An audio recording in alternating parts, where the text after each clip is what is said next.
Bismillahirrahmanirrahim. Assalamualaikum warahmatullahi wabarakatuh.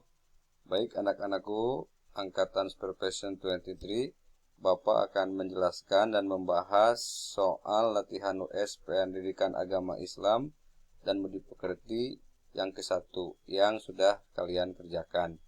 Untuk materinya ini dari kelas 7 ya. Baik, tolong fokus dan juga konsentrasi. Nomor 1. Toharoh berarti bersuci. Dua hal yang harus disucikan adalah A. Hadas dan wudu, B. Hadas dan najis, C. Najis dan dosa, D. Kotoran dan istinja. Jawabannya adalah B. Hadas dan najis. Kenapa jawabannya B? Karena ini berdasarkan sebuah sumber ataupun sebuah keterangan bahwa ketika kita mau beribadah maka harus terbebas dari hadas dan najis. Apa itu hadas? Hadas artinya sebuah keadaan yang mengandung ketidaksucian. Contohnya misalkan kita kentut, kemudian atau buang air, kemudian misalkan suatu hal yang menjadi penghalang syarat sahnya beribadah. Sementara najis yang berarti kotoran. Berarti jawabannya adalah B. Yang kedua, dalam rangka bersilaturahmi ke tempat saudaranya yang ada di Bandung, Tarmizi bepergian dari Semarang ke Bandung berangkat pukul 17.00 atau jam 5 sore ya. Sampai di Bandung diperkirakan esok harinya pukul 5.00. Jadi 5 pagi. Berarti dari jam 5 sore sampai jam 5 pagi. Nah, semalam ketika sedang istirahat makan pukul 1.00 pada waktu dini hari, Tarmizi tetap melaksanakan sholat fardu maghrib dan isya dengan cara dikodok, dikosor, dijamak takdim, atau di jamak takhir. Kalau misalkan sholatnya yang maghrib ditarik ke isya, maka disebut dengan dijamak takhir. Jadi si maghrib diakhirkan. Tapi kalau maghrib yang menarik isya atau isya ditarik ke maghrib, maka disebut jamak takdim. Takdim itu artinya didahulukan. Kalau takhir terakhir, gitu kan? Dikosor artinya dikosor itu dipotong ataupun dikosor itu artinya dipersingkat. Misalnya dari 4 rakaat menjadi 2 rakaat. Kalau dikodok itu dibayar lagi pada waktu berikutnya. Nah, untuk kasus ini karena Tarmizi ini sholatnya melakukan sholat wajibnya yaitu pukul 1, berarti dia menarik yang maghrib ke yang isya, diakhirkan, disatukan, dijamak itu disatukan ya.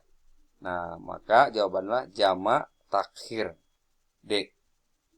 Berikutnya, perhatikan narasi berikut ini. Muhaimin tinggal di Indramayu. Ia hendak bersilaturahmi ke rumah neneknya di Yogyakarta. Dari Indramayu ke Yogyakarta. Saat waktu maghrib, ia beristirahat untuk menunaikan sholat maghrib dan sholat isya. Nah, ini kan sholat maghrib dan sholat isya. Berarti dijamak ya. Secara jamak kosor. Tuh, udah jamak, udah disatukan. 2 waktu sholat, maghrib dan isya. Terus dikosor, dipersingkat. Ya, atau dikosor itu dikosor itu dari 4 menjadi 2. Nah, itu artinya dikosor ya. Kemudian setelah itu ia melanjutkan kembali perjalanan sampai tujuan. Dari istilah ilustrasi tersebut, sholat jamak kosor yang benar dilakukan oleh Muhaimin adalah jamak disatukan, kosor disingkat ya. Apa yang jawaban yang tepat? Maghrib dikerjakan 3 rakaat, betul, isya 4 rakaat. Nah, ini isya 4 rakaat, ini bukan kosor ya. Maka kalau 3 dan 4 itu maksudnya jamak. Jamak saja gak kosor ya. Dengan niat jamak takhir. Jamak takhir juga kurang tepat karena kalau ditarik dari isya-nya ditarik ke maghrib, didahulukan, maka itu harusnya jamak takdim. Itu penjelasannya. Yang kedua, maghrib 3 rakaat. Kalau maghrib itu tidak bisa dikosor, tidak bisa dikurangi, tetap aja 3. Jadi hanya sholat yang 4 rakaat saja yang bisa dikosor atau dikurangi. Sholat isyanya 2 rakaat. Nah, ini betul 3 untuk maghrib, 2 untuk isya. Jadi dikosor ini isyanya. niat jamak takhir. Nah, jamak takhir tapi diakhirkan. Tetapi pernyataannya ini dilaksanakan pada waktu maghrib. Kurang tepat ya.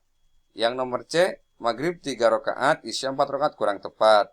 Yang D, maghrib 3 rakaat, isya 2 rakaat dengan niat jamak takdim. Maka jamak takdim ini niatnya sangat mendukung sekali karena isyanya ditarik ke waktu maghrib. Jadi didahulukan gitu ya. Jawabannya D. Nomor 4. Saat bayi, Nabi Muhammad SAW diasuh oleh seorang perempuan dari kampung pedalaman yang bernama Siti Huzaifah, Halimatus Sa'diyah, Ummu Kulsum, Ummi Maktum. Jawabannya adalah Halimatus Sa'diyah, B. Jadi Halimatus Sa'diyah itu seorang pengasuh baginda Muhammad SAW ketika masih bayi. Kemudian nomor 5, perhatikan ilustrasi berikut ini.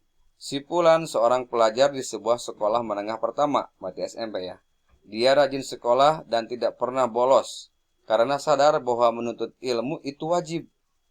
Sejak bergaul dengan seseorang yang putus sekolah, dia menjadi sering keluar malam.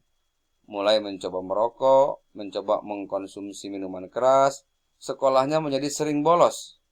Karena terlalu sering mengkonsumsi minuman keras, dia menjadi malas untuk belajar dan akhirnya mengundurkan diri karena beranggapan belajar ataupun sekolah tidak penting. Buat apa belajar atau sekolah, hanya membuat pusing saja. Ini akibat pergaulan yang kurang tepat ya, pergaulan yang sangat salah kaprah ya. Berdasarkan pernyataan tersebut, bahaya mengkonsumsi dari minuman keras adalah A. Merusak akal dan pikiran, B. Susah makan dan minum, C. Badan menjadi lemah dan berpenyakit, D. Diri sendiri dan keluarga menjadi sengsara. Jawaban yang tepat adalah, yang paling tepat adalah A. Merusak akal dan pikiran. Kemudian nomor 6. Perhatikan Quran Surat An-Nahl ayat 114 berikut. Fakulu mimma razaqakumullahu halalan thayyiban washkuru ni'matallahi in kuntum iyyahu ta'budun. Artinya, maka makanlah yang halal lagi baik dari rezeki yang telah diberikan Allah kepadamu. Kulu, makanlah. Mimma rozak, ya, rezeki Allahu halalan, dari Allah yang halal itu thayyiban dan baik. Kemudian dan syukurilah. Nah, washkuru di sini ada syukurilah nikmat Allah in kuntum, jika kalian iyahu kepadanya ta'budun, kalian menyembah atau beribadah. Contoh perilaku yang sesuai dengan ayat tersebut adalah mana ya? Yang sesuai nih dengan ayat 114 surat An-Nahl ini. Pak Joni suka makan daging kambing meskipun tekanan darahnya cukup tinggi. Apakah B? Pak Doni selalu minum kopi manis setiap hari meskipun sedang terkena diabetes. Atau C? Bu Chandra suka makan buah dan sayur untuk memenuhi kebutuhan nutrisi tubuh. Atau D? Bu Dewi suka minum es buah saat kondisi udara sangat panas agar terasa segar. Jawaban yang tepat adalah yang C ya. Ini nih. Bersyukur itu menjaga kesehatan, bagian dari bersyukur. Nomor 7, perhatikan perilaku berikut ini ya. Kita apa perintahnya di sini? Apakah soalnya perilaku mencintai Al-Qur'an pada nomor berapa?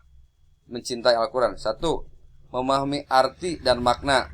Bisa. 2, memasang bacaan Al-Qur'an sebagai ringtone.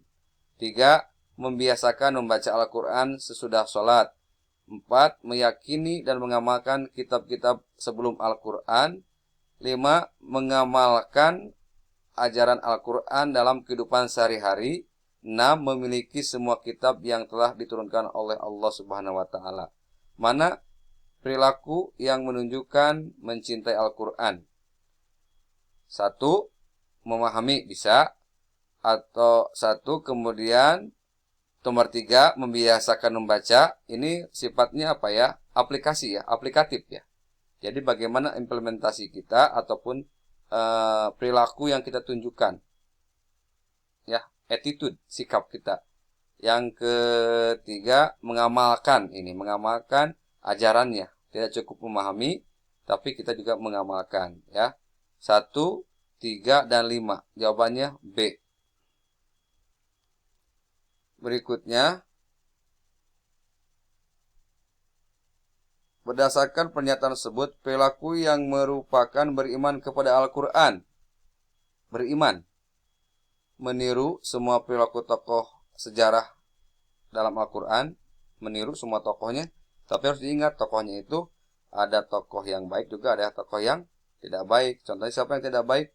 Seperti tokohnya pamannya Nabi Muhammad itu siapa? Tabat yada Abi Lahab wa tab, Abu Lahab itu kan tidak baik. Apa kita ikuti atau tiru? Ya. Yang kedua, menyembah Allah sebagai satu-satunya Tuhan. Ini bisa kita patokan.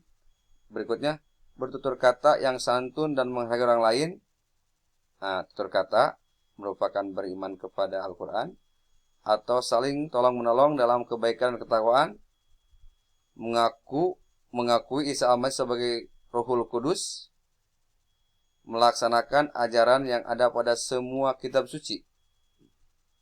Yang benar adalah nomor 2, kemudian 3 dan 4 kalau tidak salah.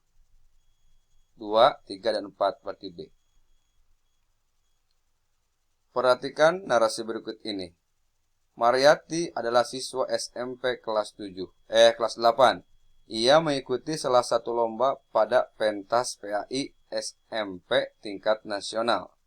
Ketika para pemenang lomba diumumkan, namanya disebutkan sebagai pemenang lomba dengan predikat juara 1.